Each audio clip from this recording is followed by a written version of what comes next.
Fellow citizens, on the eve of 67th anniversary of our independence, I extend warm greetings to you and to all Indians around the world.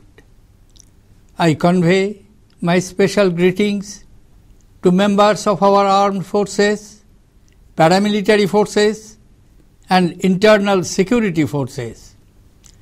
I also congratulate all our sports persons who have participated and won laurels in the recently concluded Commonwealth Games held at Glasgow. Friends, freedom is a celebration. Independence is a challenge. In the 68th year of freedom, we have reaffirmed the power of our individual and collective liberties by electing through a remarkably peaceful electoral process a stable government with a clear majority for a single party. After 3 decades, the increase in voter turnout to 66% from the last elections, 58%, shows the vitality of our democracy.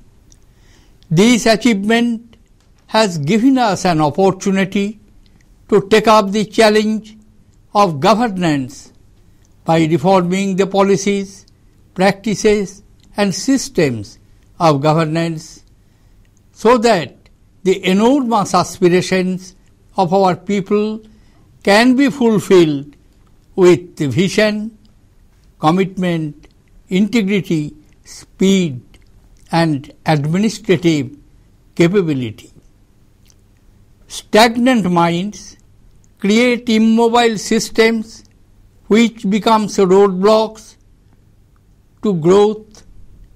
India demands creative thinking in governance that enables fast-track development and ensures social harmony. The nation has to be placed above partisan impulses. The people come first. Friends, in a democracy, good governance is exercise of power for efficient and effective management of our economic and social resources for the well-being of the people. This power has to be exercised within the framework of the Constitution through the institutions of state.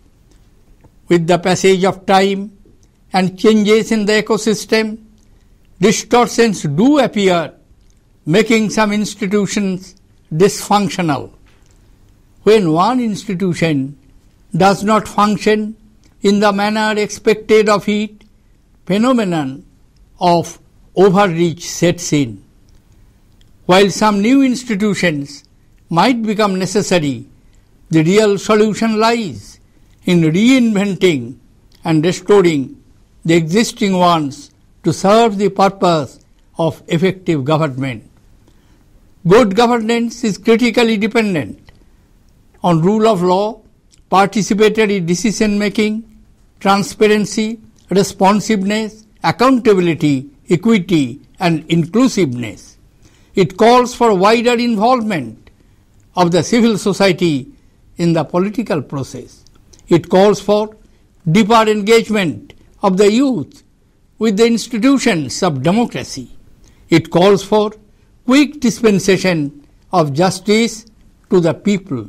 It calls for ethical and responsible behavior from the media. A country of our size, heterogeneity, and complexity calls for culture-specific governance models.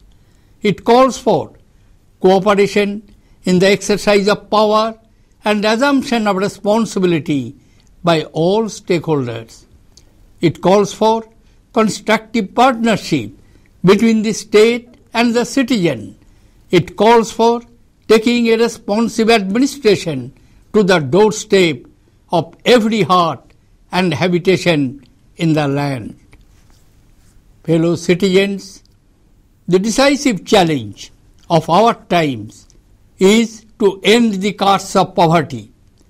The focus of our policies now has to move from alleviation of poverty to elimination of poverty. The difference is not mere semantics. Alleviation is a process. Elimination is a time-defined objective. In last 6 decades, the poverty ratio has declined from over 60% to less than 30%. Even then, nearly 1/3 of our population still lives below the poverty line.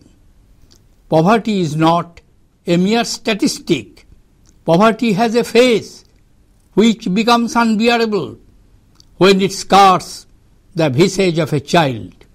The poor cannot and will not wait for yet another generation to see the very essentials of life, food, shelter, education, and employment being denied to them.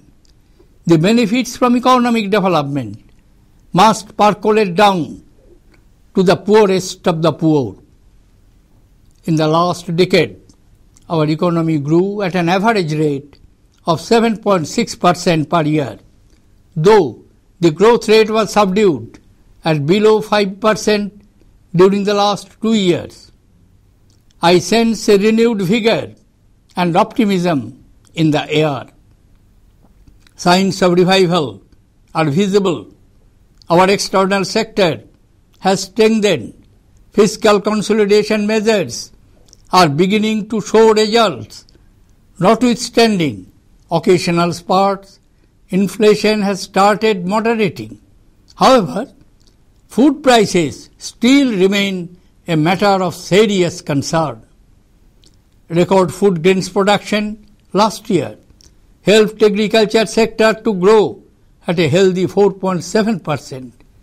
Employment has increased by an average of about 4% per year in the last decade. Manufacturing sector is on the rebound. The stage is now set for our economy to move on a high growth trajectory of 7 to 8%, which is essential to ensure the availability of adequate resources for equitable development. Fellow citizens, economy is the material part of development. Education is the essential part of it. A sound education system is the bedrock of an enlightened society. It is the bounden duty of our educational institutions to provide quality education and inculcate the core civilizational values of love for motherland, compassion for all, tolerance for pluralism, respect for women, performance of duty, honesty in life, self-restraint in conduct, responsibility in action, and discipline in young minds. By the end of the 12th five-year plan, we would have achieved a literacy rate of 80%. But would we be able to say that we have provided quality education and skills to our children to be good citizens and successful professionals? Fellow citizens, our thoughts are influenced by our environment. Yadrishi bhavana yaksha siddhir bhavati tadrishi. It means whatever are one's thoughts, so will be the outcomes. Clean environment breeds clean thoughts. Cleanliness is a mark of self-respect. Ancient travelers like Megasthenes in the 4th century BC, Fahian in the 5th century AD, and Huanshan in the 7th century AD, when they came to India, have written about the efficient administrative systems with planned settlements and good urban infrastructure. What has gone wrong with us now? Why can't we keep our environment free of filth? The Prime Minister's call to honor the memory of Mahatma Gandhi on his 150th birth anniversary by making India a clean country by 2019 is commendable. But it can be achieved only if each Indian converts this into a national mission. Every road, every path, every office, every home, every heart, every river, every stream, every particle in the air around us can be kept clean if we but care just a little. We must nurture nature so that nature continues to nurture us. My fellow citizens, though an ancient civilization, India is a modern nation with modern dreams. Intolerance and violence is a betrayal of the letter and spirit of democracy. Those who believe in the poison drip of inflammatory provocation do not understand India's values or even its present political impulses. Indians know that progress, economic or social, is difficult without peace. This may be the appropriate moment to recall the great Shivaji's letter to Aurangzeb. When the latter imposed jizya, Shivaji told the emperor that Shah Jahan, Jahangir and Akbar could also have levied this tax, but they did not give place to bigotry in their hearts, as they considered all men, high and low, created by God to be examples of the nature of diverse creeds and temperaments. The 17th century epistle of Shivaji carries a message which is universal. It must become a living testament that guides our behavior today. We can least afford to forget this message at a time when an increasingly turbulent international environment has sparked off rising dangers in our region and beyond, some clearly visible and some crawling out of the debris of unprecedented turmoil. Across parts of Asia and Africa, attempts are being made by radical militias to redraw the maps of nations to create a geography for theocratic ideology. India will feel the heat of blowback, particularly as it represents the values that reject extremism in all its manifestations. India is a beacon of democracy, equilibrium, inter and intra-faith harmony. We must defend our secular fabric with vigor. Our security and foreign policies must combine the steel of strength with the velvet of diplomacy, even as we persuade the like-minded as well as the hesitant to recognize the substantial dangers that breed within indifference. Fellow citizens, our Constitution is a consequence of our democratic culture, which reflects our ancient values. It pains me to note that this great national asset is becoming increasingly vulnerable to rash excess. Our right to freedom continues to flourish, and may that always be the case. But what about our duty to the people? I sometimes wonder, has our democracy become too noisy? Have we lost the art of contemplation and calm thinking? Is it not the time to restore the grandeur and glory of our institutions that have sustained and nourished our beautiful democracy?